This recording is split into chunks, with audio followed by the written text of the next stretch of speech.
আজকে বানাচ্ছি বাঙালির একেবারে নিজের বাড়ির স্পেশাল ডাল দিয়ে মোচা। মোচা ছাড়ানো আসলে ধৈর্যের পরীক্ষা, তার উপর হাত কালো হয়ে যায় সেটা আবার আলাদা ঝামেলা। তবে তোমরা যদি হাত কালো করতে না চাও তাহলে একটু লেবুর রস বা তেল মেখে নিতে পারো।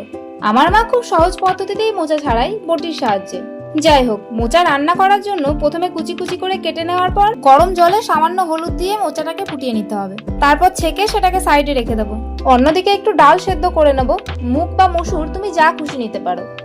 একটা কড়াই গরম করে তার উপর তেল দিয়ে একটা কিউব করে কেটে রাখা আলুকে ভেজে নেব।